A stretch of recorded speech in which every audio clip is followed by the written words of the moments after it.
हरे कृष्णा। हरे कृष्ण। राधे राधे भैया, कैसे हो आप? जी मैं अच्छा हूँ, ईश्वर की कृपा। पहचाना आपने थोड़ा हाँ जी, थोड़ा? पहचान लिया जी। आपसे बात भी हुई थी, आपको मैसेज हाँ भी जी, किया था। हाँ जी, हाँ जी। मेरे को सिर्फ एक ही बात आपसे पूछनी है कि भगवान जो करते हैं वो सब कुछ सही करते हैं, और जिसके लिए करते हैं वो हमेशा सही ही करते हैं, वो कभी गलत नहीं करते। हम्म, मेरे पापा की भी तबीयत खराब थी 1-1.5 महीने से। उनको गैंग्रेन हो गया था। तो जो भी हमने पहले उनका आयुर्वेदिक ट्रीटमेंट करवाया, सब कुछ करवाया कि उंगली ना कटे।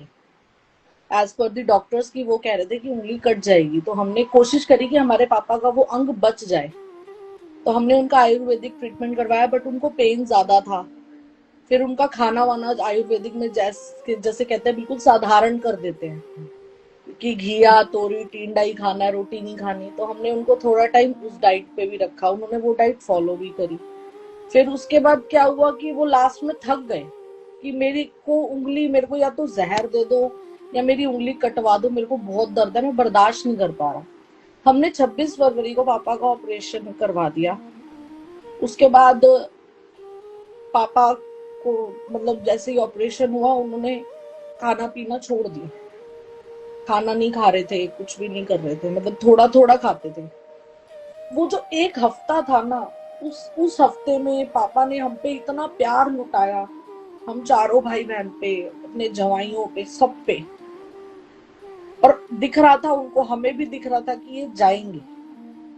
मैंने तो बोल ही दिया था कि नहीं, ये सिर्फ त्योहार रोक रहे हैं कि ये तुम्हारा होली का त्योहार निकल जाए।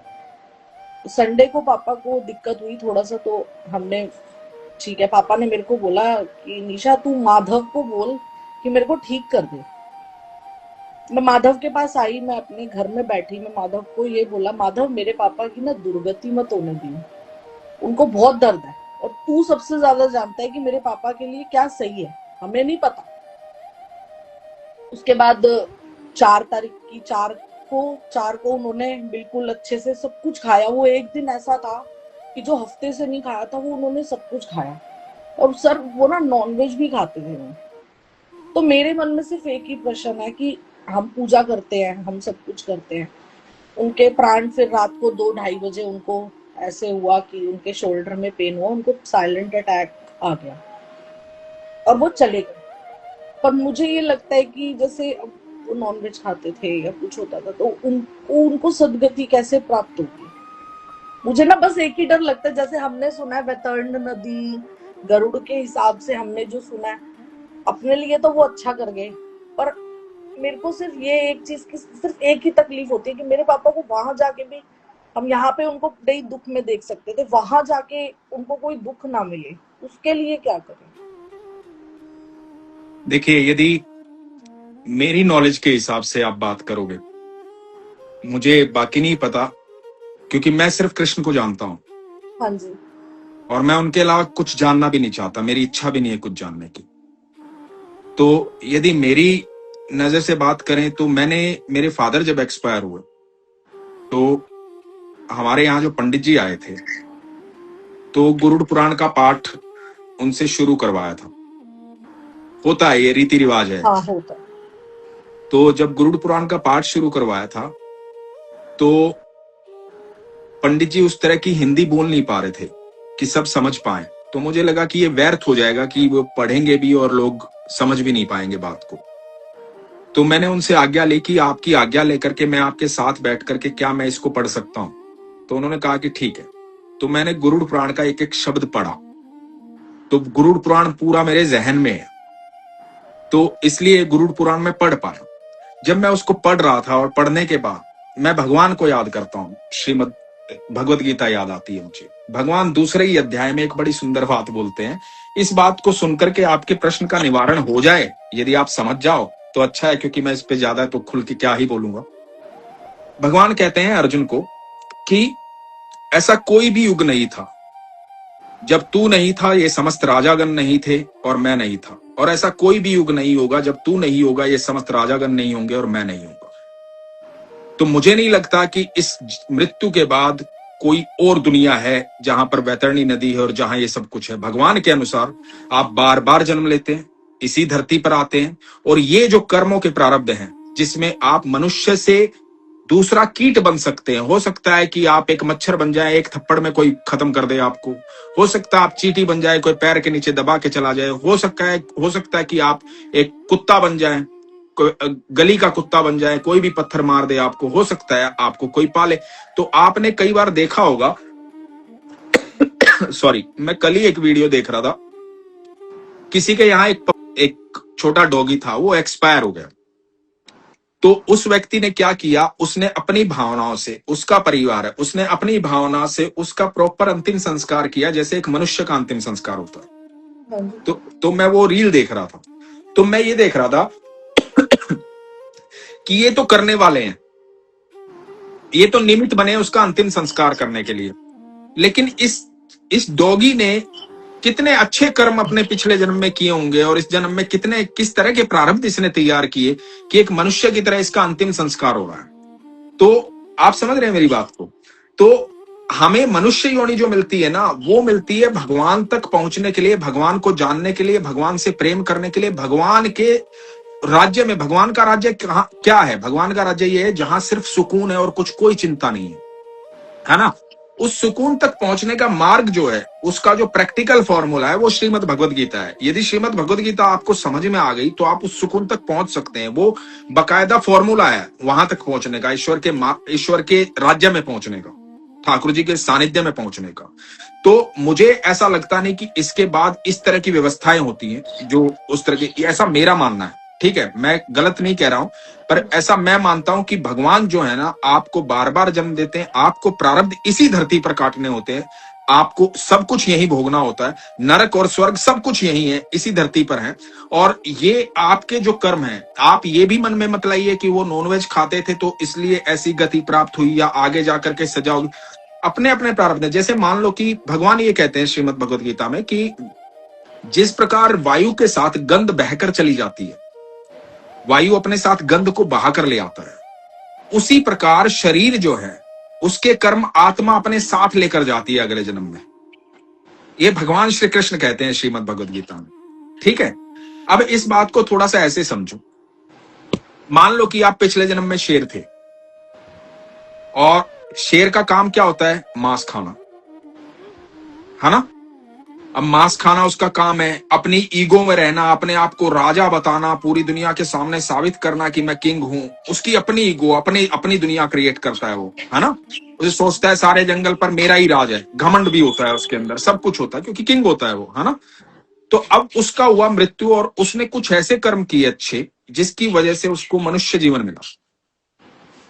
तो अब जो मनुष्य जीवन मिला, तो कुछ कर्म उसके साथ आ गए ना भगवान के अनुसार, है ना? तो वो जो कर्म आए उसके प्रारब्ध भी साथ आए, प्रारब्ध उसे काटने पड़ेंगे। उसकी आदत में क्या था? मांस खाना। अब वो मांस खाना भी आदत में है कहीं ना कहीं, तो मांस खा रहा है। ईगो भी आदत में है कहीं ना कहीं, वो थोड़ी ईगो भी आ रही है। लेकिन मनुष्य जीवन क्या मिला है? मनुष्य जीवन में आपको बार बार अलर्ट किया जाता है भगवान की तरफ से कि ये कृत्य सही है और ये गलत है।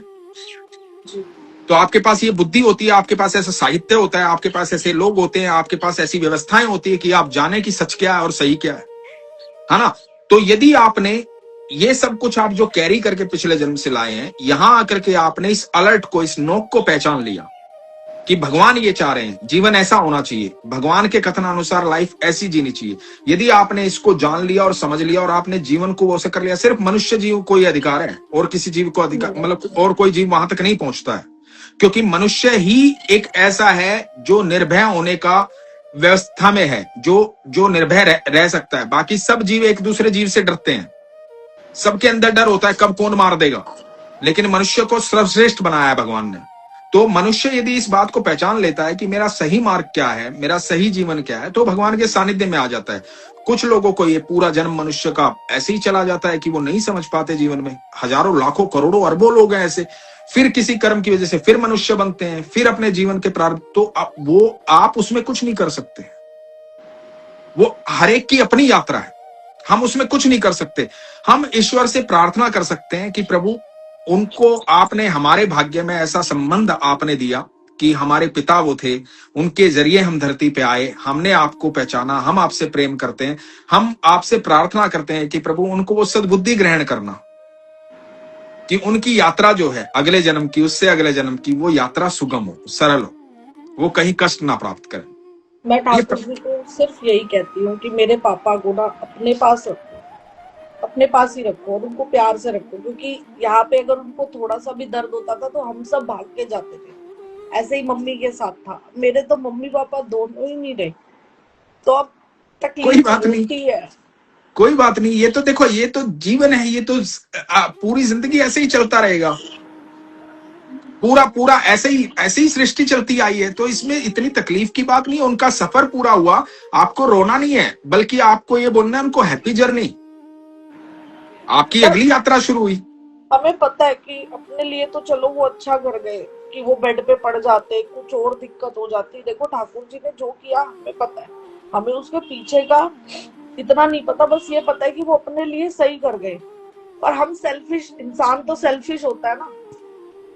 नहीं, ये सेल्फ भी नहीं है, ये आपका प्रेम है। ये स्वार्थ भी नहीं है, आपका प्रेम है, तो इसमें सेल्फ भी वाली बात नहीं है। आप अपनी जगह करेक्ट है, लेकिन आप इस बात को समझिए। आपने आपने गीता पढ़ी है? हाँ पढ़ी है। आपने सुनी भी है गीता, समझी है मैंने गीता? आपका जो गीता के वो थे वो भी सुने थे और पढ़ी भी है। पर तो अब इस टाइम ऐसी सिचुएशन हो गई है कि गीता गीता जी की तरफ ध्यान नहीं जाता, सारा ध्यान वहीं जाता है, क्योंकि अभी ज्यादा टाइम हुआ नहीं है। तो एक बार कोशिश कीजिएगा। मैं किसी को कहता नहीं हूं ऐसे, लेकिन एक बार कोशिश कीजिएगा, आप श्रीमद् भगवद गीता दोबारा सुनिएगा, तो आपको जीव की यात्रा जो है ना, जो जीव की यात्रा होती है, वो समझ में आएगी भगवान के अनुसार क्या है। तो आप बहुत रिलैक्स हो जाओगे, आप बहुत रिलैक्स हो जाओगे।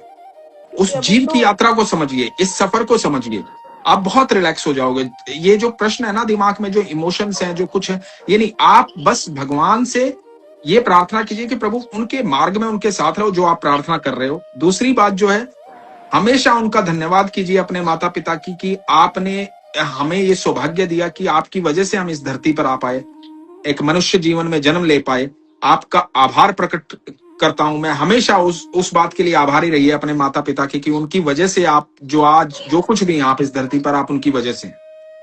तो बस यही तो काम कीजिए, आप ज्यादा सोचिए मत, उनको खुश रहने दीजिए, उनकी यात्रा में खुश रहने दीजिए। याद आती है तो क्या करें? हाँ, याद आती है तो उस टाइम पे क्या करें? एक रोना बात आता है तो बताओ, सब बोलते हैं। एक बात बताता हूं मैं आपको। साल डेढ़ साल पहले एक महिला लाई हुई मेरे साथ दिल्ली से। उसको बहुत गंभीर बीमारी थी। उसको डॉक्टर्स ने कह दिया था कि बिल्कुल लास्ट के दिन चल रहे हैं, 15 दिन, महीना, 2 महीना, 2.5 महीना, कुछ नहीं कह सकते, बट आपका सफर जो है वो खत्म होने वाला है। तो मेरे साथ लाइव आई।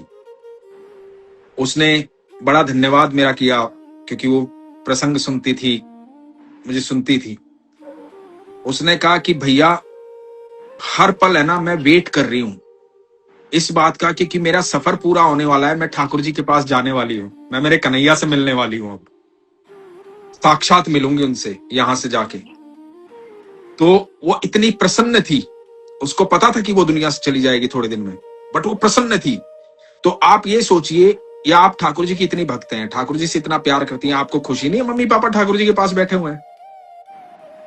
मुझे खुशी है। मैंने कभी भी ये क्वेश्चन नहीं उठाया, ना मैंने कभी भगवान को ये बोला कि आपने ऐसा किया क्यों, कभी नहीं।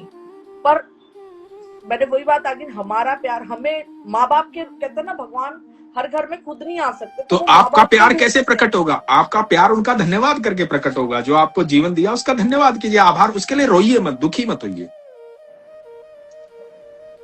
दुखी मत होइए। मैं अपने पुत्र को ये समझा के जा रहा हूं कि मैं दुनिया से चला जाऊं तो मेरी मृत्यु को उत्सव की तरह मनाना, क्योंकि मेरा सफर पूरा होगा। और तुझे दुखी नहीं होना, जब तक मैं धरती पर हूं उतने समय में जितना तू मेरे साथ समय बिता पाए उतना समय बिता। आप समझ रहे हैं मेरी बात को? तो मैं अपनी फैमिली को बोला हूं ये ऐसा, कि मैं जब जाऊं दुनिया से तो उत्सव की तरह भेजना मुझे, कि मेरी यात्रा कंप्लीट हो रही है, मैं आनंद से जाना चाहता हूं। तुम लोग दुखी मत होना, और जितना समय मेरे पास है, हम सब के पास है, हम सब आनंद में बिताते हैं एक दूसरे के साथ, खुशी होती। तो जाने के बाद नहीं पछताना है, जीते जी खुश रहना है साथ में। अब जो आपके पास है ना, उनको इतना समय दीजिए, इतना समय दीजिए कि वो आप भरपूर समय, भरपूर प्यार उनको दे पाए। जाने के बाद नहीं, जाने के बाद तो यात्रा कंप्लीट सबकी होनी है।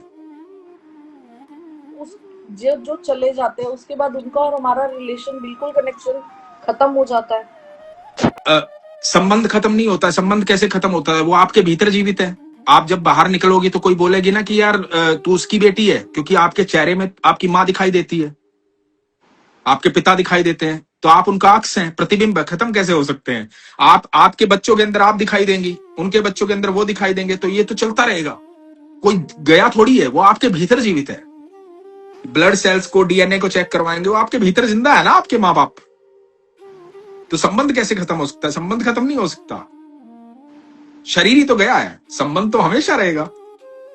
एक लास्ट क्वेश्चन, अब जैसे दिमाग नहीं लगता, पूजा में भी नहीं सच में लगता, बट ध्यान सिर्फ वही रहता है उसी उन्हीं चीजों पे कि कैसे हुआ, क्या हुआ, बचा सकते थे, नहीं बचा सकते थे, कुछ नहीं बता।